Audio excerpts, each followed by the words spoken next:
That's right. What's going on, everyone? Welcome to another episode of Bridging the Gap here on the Jersey First TV network. As always, I'm AJ Malillo. And I'm Steven Rambola. And we got another episode lined up. But as we get another week in the books, Steve, how's it going? How are we rocking? It's going. It's really we had a big moment this week that just passed for my 1L year. I gave my oral argument this past Monday on a brief that I spent a whole lot of time researching and writing.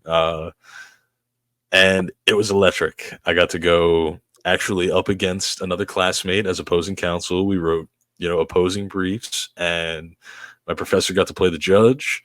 And the extra spice on top of all of it was we chose the order out of a cup, and I was the first pick out of the cup, like the first student to get the cup, and I picked the first slot. So we got to go first, set the standard, which I'm told was a high standard. So it was really awesome. It was, I think, one of those defining moments. I'm going to look back someday as an attorney and be like, wow, remember the first time I did that, and how, I stayed up late the night before and I rehearsed it a million times. And there's going to come a day where that's probably just what I do every day, And so I tried to really cherish the process, be present in it, because it was a new experience and it was a ton of fun at the end of the day. And the most important thing that I learned, and I'm sure that you felt this way after your first, legit go around at one of these, I walked out of that classroom and I had a moment with myself where I was like, I can actually do this. Like I study, I did it, I did a whole semester already. I can do the class, I can show up, participate, all that stuff. But when it comes down to research your own work, write your own work, and then argue your own work. And I walked out, and that moment clicked for me. I was like, yeah, this is where I'm supposed to be. It was a really cool moment, and I'm very glad. So that's been highlight of the week for me by far, by far.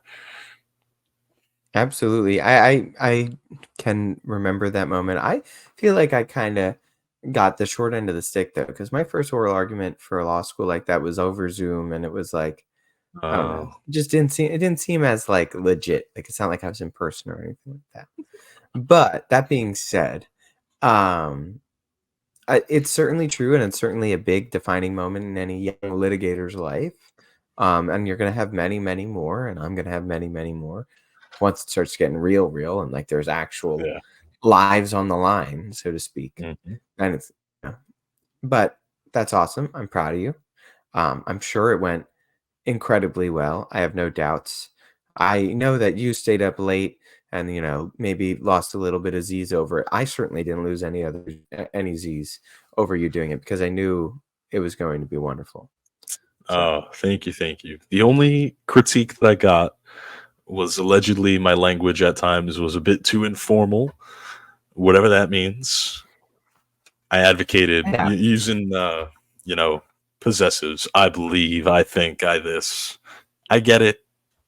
I'm young and I'm learning. Otherwise, it was an awesome time.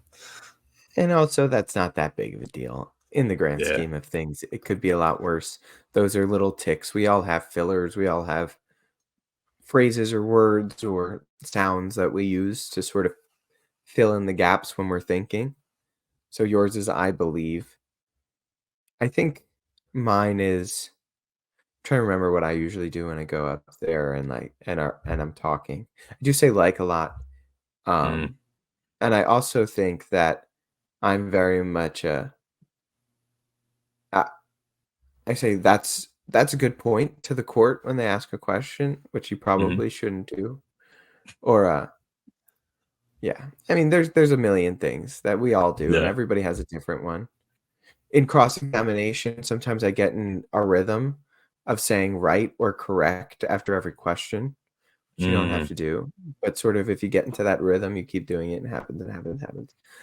And it happens to everybody. And even in just everyday conversation, you'll notice certain filler words that you use as you're trying to think of what to say next, especially if you're talking quickly, like I tend to do, and many New Jerseyans tend to do. And yes. so you're kind of not thinking about the words that are coming out of your mouth because you're thinking like 10 words ahead and you fill in the But gap.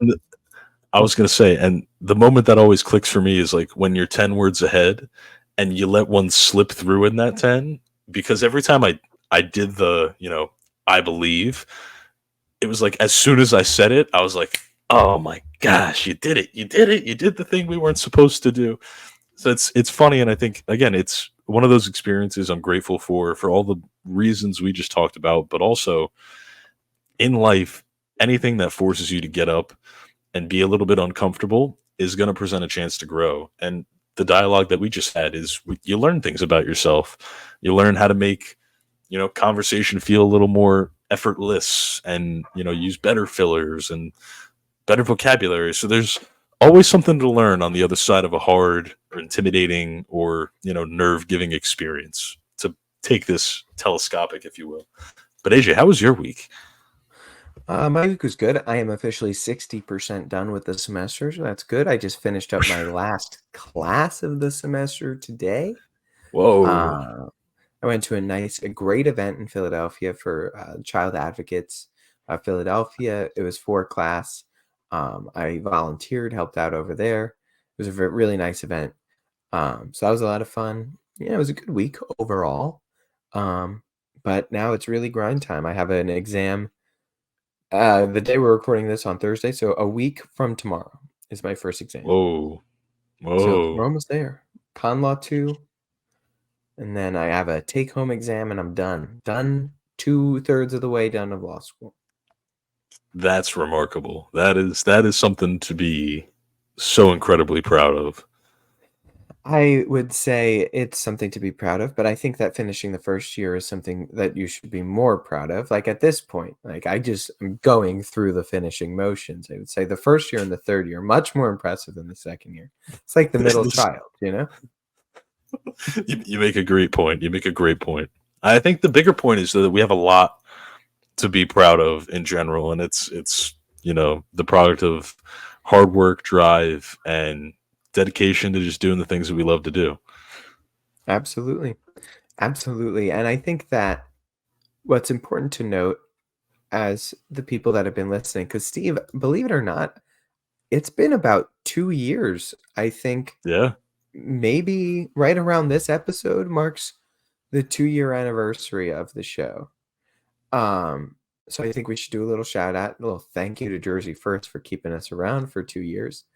And 100%. I'm sure if you go back to not only the first show, because the vision of this show was different in the beginning. We were Yeah. doing many more interviews. We were doing much more of like what's going on in New Jersey. But then when I went to law school, we had to sort of change up the way that we functioned on this show. And then when you went to law school down in Florida, we had to change it even more Again. again, right? So I think that if you go back through these last 2 years, you will see a remarkable personal growth in the two of us and professional growth in the two of us. And I think that those people that have been with us for that time or go back and listen to those episodes, um, you'll see how much we've changed and matured doing something hard, which is something that we're both doing. And I think that it's testament that when you do hard things, you're going to get better at everything. Uh, because if you prove to yourself you can do something hard in one aspect of life, you'll be able to do something hard in every aspect of life.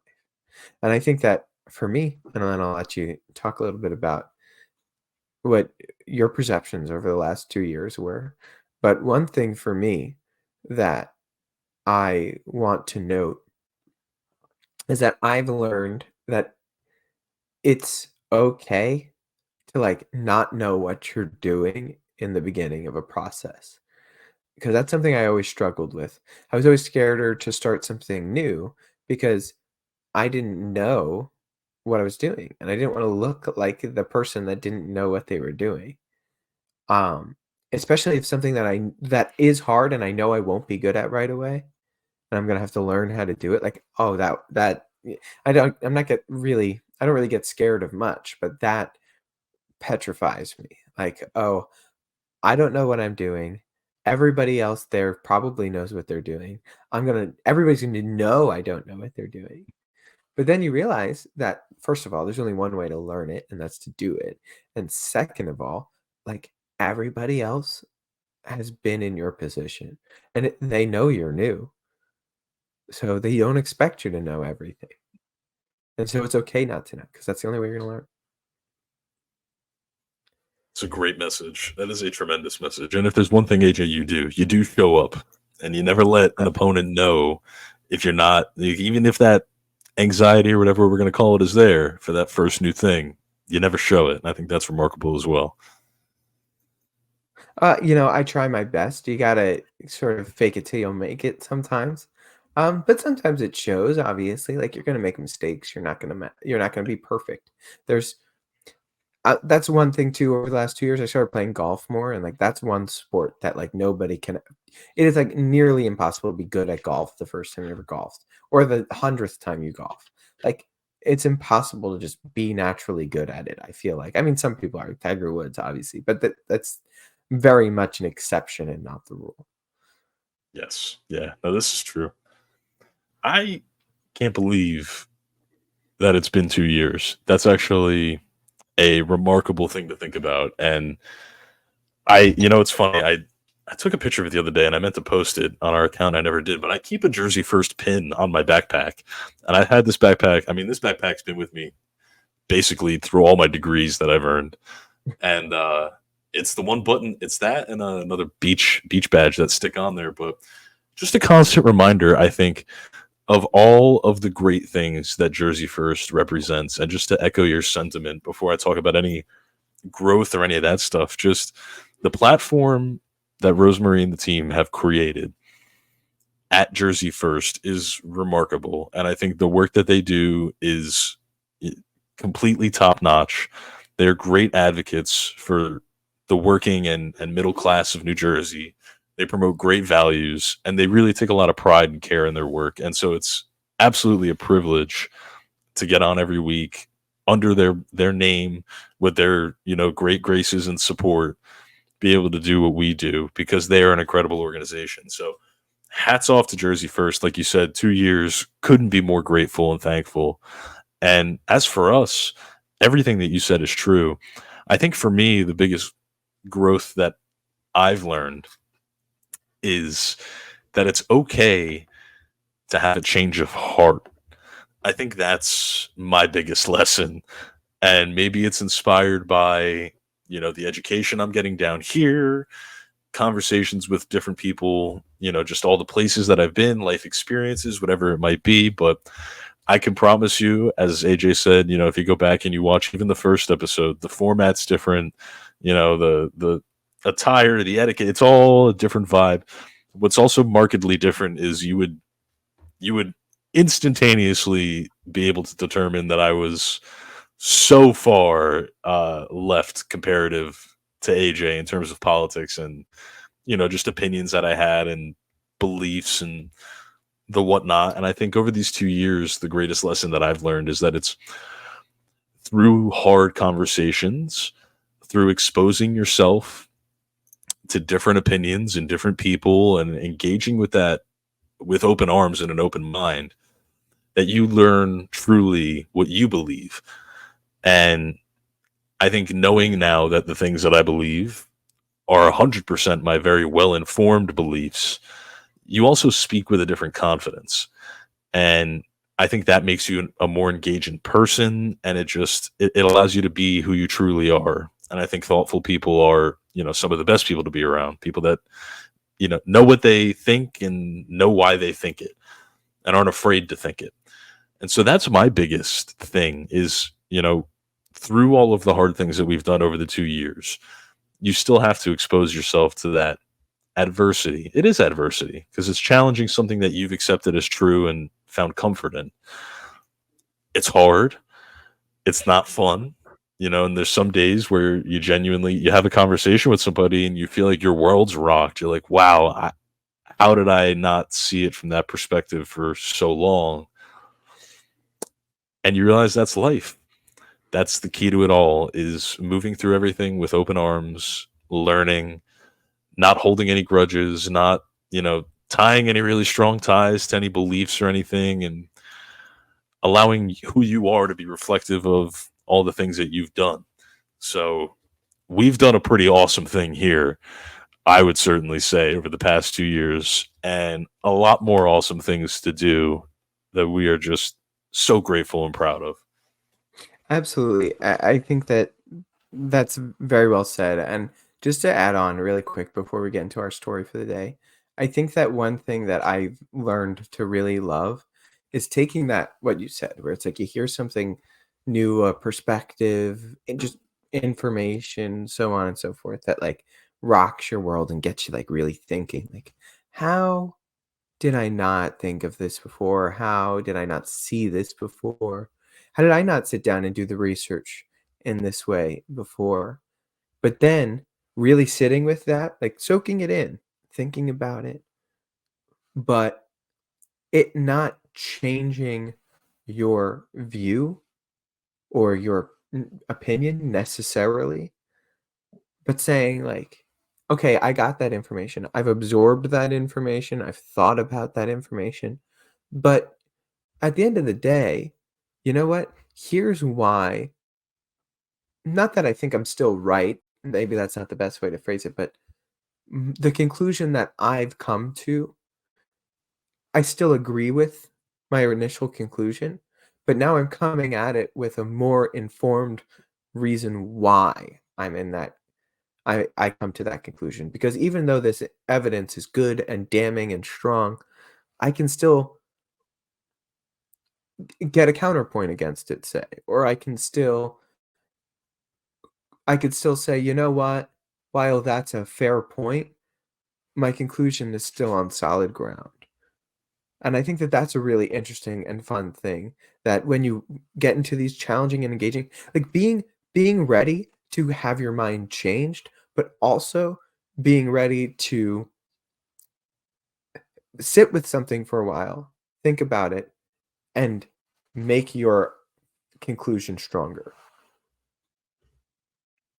I agree. That's a another just brilliant way to, in the openness that you approach the world with, find ways to incorporate those experiences into your own beliefs. I think it's really powerful. Hopefully, through all of this, the great listeners have gleaned something of use, and, you know, go out and do the hard thing. Go out and, you know what, to segue into the story that we're going to talk about, have the courage to stand up and be the loud voice if you need to be the loud voice, and stand with conviction in all that you do.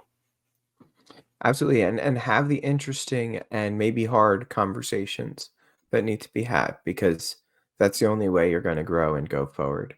But we're talking about hard conversations, we're talking about standing up for something you believe in, and we're going to talk about a difficult story that came out of, Marlboro School District. So, Steve, I think that this is a longer clip. It's like a 6-minute long video, and I'm gonna let that do the talking. I don't think I'll do justice explaining this. But this was a mother who was talking to the Marlboro Township Public School District, and she was talking about allegations of sexual assault against her 13-year-old daughter. So I'm going to let her talk about it, and then Steve, you'll talk about things from an article relating to this, and we'll get a conversation. But we're not going to play the whole 6-minute clip. Just fair warning. If you want to go out there, you can find the clip on YouTube. You can find the clip on Twitter. But here it is. You failed to establish mechanisms to prevent abuse, to prevent the atrocity that happened down that hallway to my 13-year-old daughter. My daughter was sexually abused in this school, in a hallway, on a camera, by your teacher, Jenna Shabika. You let this predator in our school. No denying, she's on video. A teacher who I've since learned through your peers, your employees, has a history of problems, sexualized conversations with children, bullying peers, intimidation, misconduct. Your teacher was moved from school to school for her actions. Your teacher with the disciplinary actions was kept in this district. She molested my daughter. The school failed to establish rudimentary training policies and mechanisms that are required teachings for the state to identify and protect against foreseeable harm to our students. Now it gets worse. Right? My daughter, our daughter, after being sexually molested in your school, in your hallway, she then has to return to school and return to the accuser's classroom so we could figure out how to deal with this public molestation. How about that? How about she had more torment in a classroom, in a building filled with adults, and she got more torment? Well, you figured it out. Sexually molested in that hallway, touched on video. So, I'm gonna stop it there. It's obviously a longer clip, and obviously a very troubling clip and disturbing. But I'm gonna let Steven talk a little bit more about context and the article, and then we'll get into a little bit of a longer conversation. Yeah. So before I offer any personal opinions or anything on that, I think it's just worth mentioning out of journalistic ethics. Some of those claims aren't verifiable at this moment by any source that I've been able to come across. The article that I'm reading from is going to be an NJ.com article. Allegedly, the teachers resigned since then. That's information that we do know. And as far as the actual incident, it was reported by school officials on March 13th, and it is still under investigation. So these aren't baseless claims. Obviously, you can tell with the passion that this woman spoke in. As this video goes on, she mentions that there was a letter sent to her family from the attorney who represents the school district. Now, I'm going to read what the attorney said. And the mother of the victim claims that the attorney blamed the parents for what occurred to their daughter in the school. So I'm going to read directly what the attorney wrote in this letter, and then I think we can have a conversation because it would also provide some important context. Quote, "If anybody should have been aware of this teacher's proclivities, it was Jane Doe's parents who saw fit to have her tutor their child in their home for a year or more." End quote. Since then, because as that video continues, the mother quite publicly accosts the attorney for those remarks.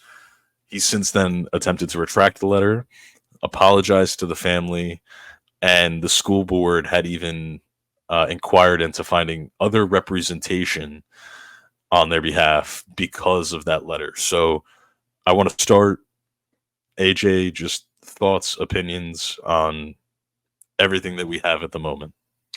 Yeah, no, I mean, obviously, these are allegations. People are innocent until they're proven guilty. I think that goes without saying.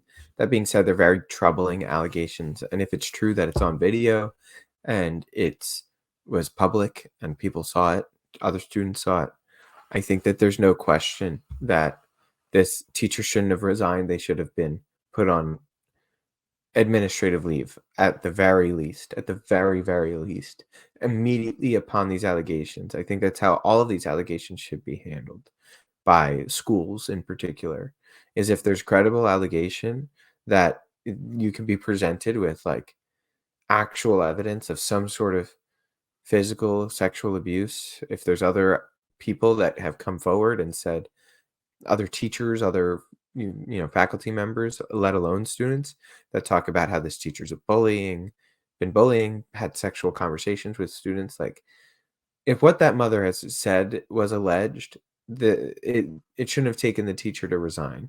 The school board should have been proactive and said, "Hold on, we need to investigate this. While we investigate this, you're not going to be in our school." Um, when it comes to what the lawyer said, I think that's completely ridiculous.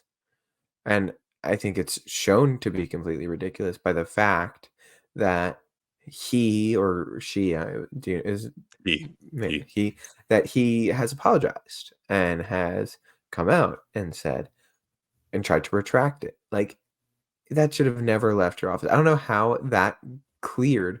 I, Steve, sometimes I just don't understand. Maybe public schools just have terrible PR systems.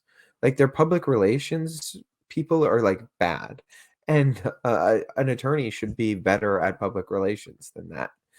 you would I think. just it doesn't make any sense to me how that. You know what? If that's like an internal email, it's like, okay, he shouldn't have said it, but it is what it is. Like, it's an argument that they're trying to flesh out. Or maybe even if it's an argument before the court, I could be like, okay, tactically not a great idea, but he's trying to make a case. A letter that he sent to the parents of a victim of a teacher in the school district that he represents, that is not what you do. You do that. Like, victim blaming is the worst idea that a person could possibly have in that type of context. Like, it's one thing in the court of law, it's another thing in a personal letter that you're sending to these people, especially if the mom is right about the history of this teacher getting bounced around from school to school. My initial reaction when I heard that the first time, and again when I heard of this, is, do you remember the case in Virginia that pretty much got Glenn Youngkin uh, elected governor of the state, where Yes. it was the student who uh, it was a transgender student who went into the women's bathroom, sexually assaulted the girl, and then the school just took the student and put them in a different school where they did it again, Same thing. Yep. where they did the same thing. Like, that's like what immediately jumped to my mind. And it's like, how do these schools keep doing this? It's like, if there's one credible allegation, you don't just like pick them up and move them somewhere else around more kids. That just seems so ridiculous to me. It seems like mind-boggling dumb.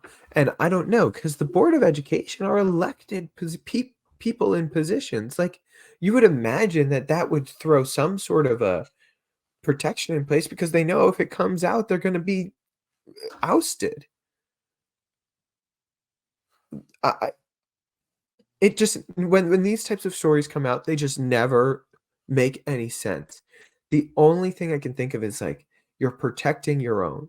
And if that's what Mhm. it comes down to, then you should not be in any position to be in charge of our children, because your only goal should be making sure those kids are safe when they're in your custody. Safe and learning. Like, that's it. And there are things that happen and that are like tragedies that a lot of times you can't blame the school, right? Like, absolutely tragedies occur. And kids fighting with each other, that occurs. And like, the schools have been under a lot of fire for things like bullying and cyberbullying. But this is so much under the school's control that it not only hurts my soul, but hurts my brain to try and understand why this teacher was even in that position, if what the mother claims is true, that this teacher has had these types of allegations happen against her time and time again, and the only thing the school did was move her to a different school. How's it going to fix anything? It's reprehensible, to put it lightly. And so everything that you said is 100% true. When I first saw this, I legitimately, I cried. Not gonna lie to you, I cried. And if you take the time to watch the rest of this woman, her speech, she goes on and if you saw, there was a timer in the background. It was counting down from 3 minutes. That's how long each person gets to speak. She was standing there with her husband. So when her 3 minutes expires, she then explains to the crowd that she's going to use her husband's 3 minutes. Her husband, who is also, she mentions, suffering from cancer, going through chemotherapy. And my heart just sunk for this woman, because I could not imagine the private struggle that she has dealing with all of these things in her life. A sick husband, a child that, as we just heard, was failed and assaulted in school where she's supposed to be safe. And then to have the courage to speak so clearly, so defiantly, was then in the same turn inspiring to me. And I said, like, this woman is just, it's hard not to believe every word that comes out of her mouth when you look at the totality of the circumstances. And so the first thing that I have to say is just hats off to her for having the courage to get up and to say those things in such a public forum, because I know that that couldn't have been an easy decision when you have, all of the other things happening in her life. And the moment that really struck me, and we did catch it, was when she said, it happened in this building full of adults. And that was the moment for me where I was like, you're right. This is an environment completely full of adults. And these parents trust, as you detailed, that these adults are going to make sure that their children are safe, are learning, are being taken care of, are comfortable, whatever it might be. And on video, a 13-year-old allegedly sexually assaulted, and then forced to go back into that classroom with the same teacher. And the fact this is also mentioned in the article, the school didn't alert the parents about the incident until after 3 p.m., which I guess is probably the end of the school day. And so that makes the conduct even more reprehensible, because if the child had, made some sort of a raise the flag, prior to that, and then the school decided to wait until the end of the day to tell the parents, not immediately when they found out, it's just, how many times can you drop the ball? It's like you wouldn't even attempt to catch the ball. It's a complete dereliction of duty, a violation of the public at large's trust. And I think every one of those people, if there's a way to impeach a school board, they should all be impeached, and they should put a whole new group of people in there, specifically with that mother as the superintendent. Put her in, give her the job, because she's doing a better job. And it was also really telling, as that video goes on, you watch some of these school board members. There's a woman, if you're watching the video, on the right of the screen, where the mother's recounting again and again, and the woman just goes like this, and it looks like it hurts her to hear these allegations over and over and over again. And so normally we get on the show and we talk about how great New Jersey is and how much we have to be proud of.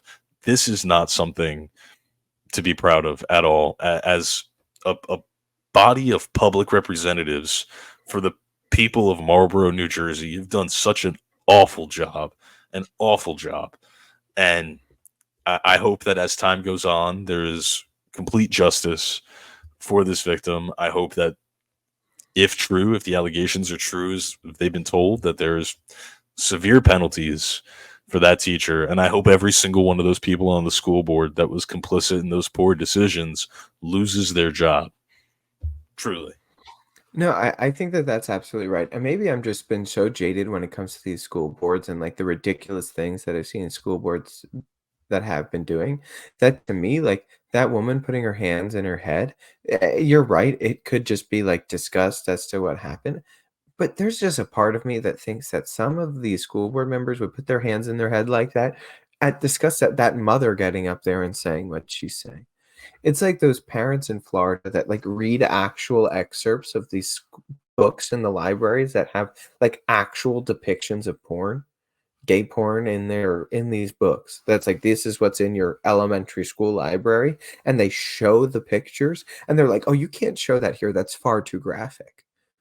And the parents are like, it's too graphic for me to show you a group of adults, but it's perfectly fine if my 10-year-old finds it in the library, Yes. right? That's cool with you.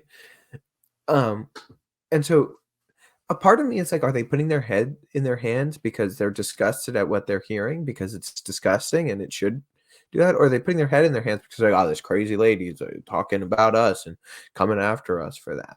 And it hurts me that I have to even have that thought. Because personally, look, I can only speak of my personal experience. Me, going to school every day from the time I was in first grade when I came to a New Jersey public school until the time I graduated in 12th grade from lower education and secondary education is that I felt safe in that building. Felt safe with my teachers. I felt safe with the staff in those schools.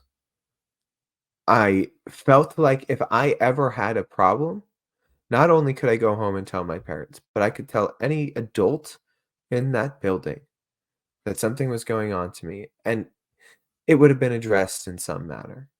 Hmm. That's how I felt going through school. And I think just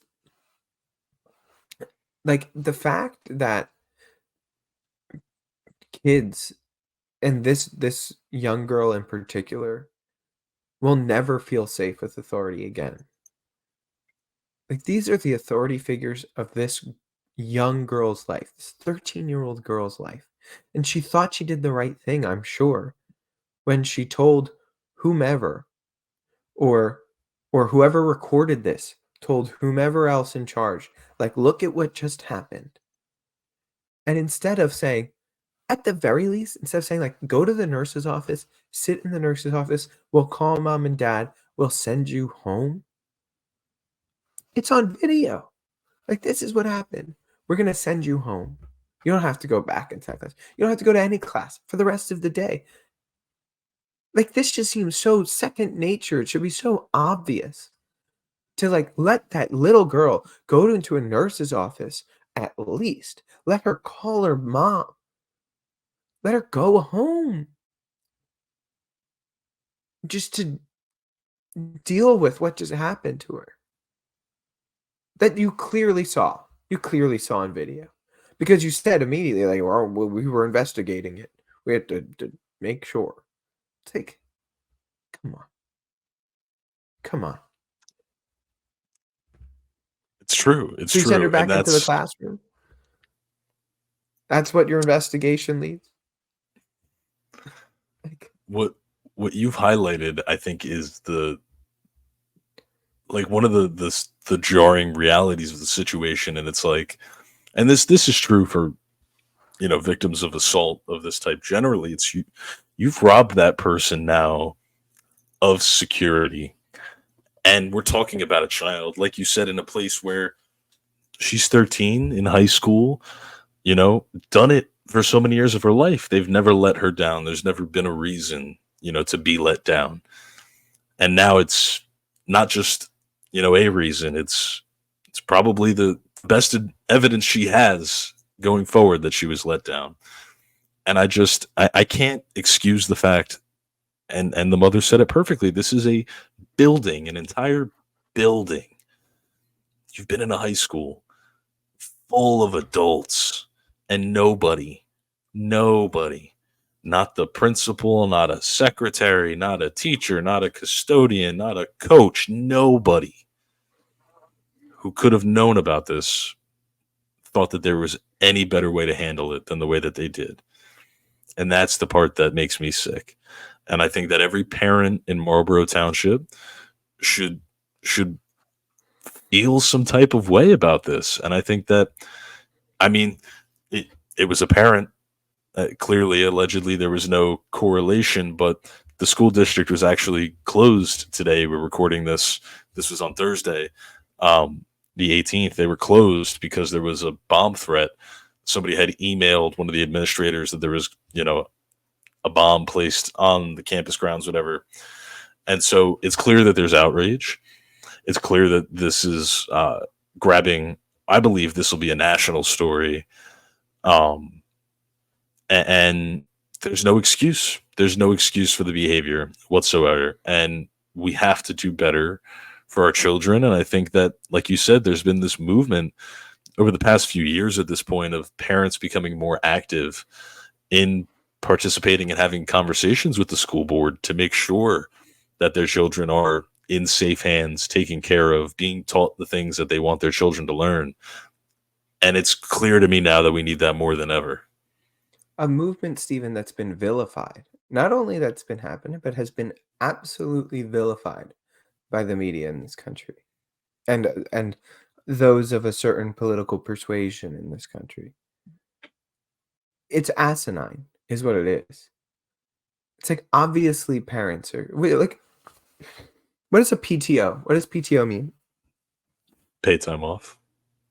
No, no. Oh, are you saying parent teacher organization? Yes. That's what I was going for. In the school context. Fair. That's on me. That was on me. You're good. PTO, parent teacher organization. Because we know that for the school to function, parents and teachers must work together. So it's like to vilify parents when teachers are doing a bad job at pointing that out is a problem. And you know what? It's something else that I just thought of really quick, and then we're gonna have to be wrapping up. Is these are two, it's two parents, one of which is suffering from cancer, that probably can't afford to send their daughter anywhere other than public school. And now that little girl has to go to the same school that happened to for the next 4 or 5 years. And if not that school, then what? What? She'll get transferred to a different school in district, just like that teacher did. So it's like the same school board. It's the same superintendent, the same officials in charge. Or what? That family where the dad is suffering from cancer right now is going to have to take on some sort of more debt to send that girl to a private school of some kind? Or are they going to have to move completely uproot and move their family to not deal with this trauma? Or is she going to have to be homeschooled and ruin her high school experience because it's not like she was homeschooled her whole life. It's not like she is actively choosing to be homeschooled because that's the education she wants or her parents want for her. It's because the school failed her. That now, a point in her life that is already difficult because of, being 13 isn't easy. You're going through puberty. Your body is changing. You know, you're it's the first New things of like school, new friends, right like of adult, like semi-adult life where you're dealing with people in a more, relationships are more difficult at this age. I think we all know that. We were all 13 once. Like,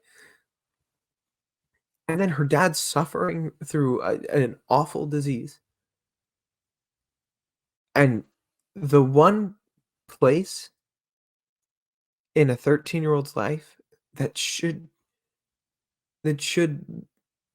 be there for her, other than her mom and dad and her family, utterly fails her. And now what? Now what for her? That's the person we should be caring the most about. And it's very upsetting that these people failed her.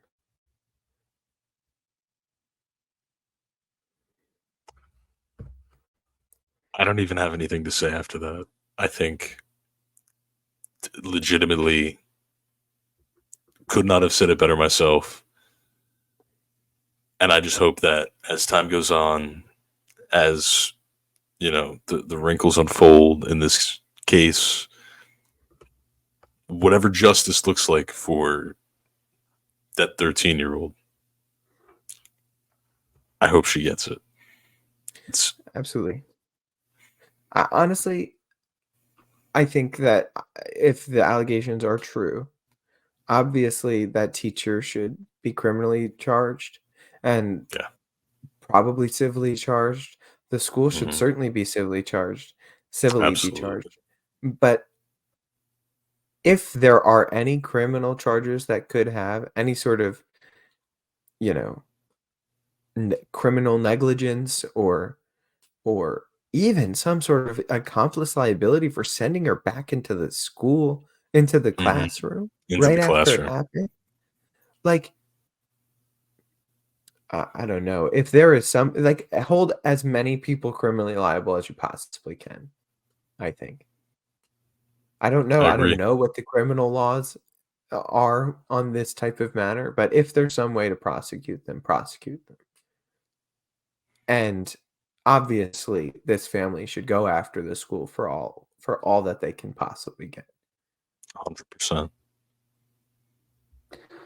But anyway, Steve, it's late as we are recording this, and so I think that we're gonna have to wrap up, even though it's on a very upsetting note. We'll keep with this story, and if something develops, we'll obviously let y'all know. But for Jersey First TV and Bridging the Gap, I'm AJ Malillo. I'm Stephen Rambola. Have a wonderful week, everybody. We'll talk to you next week.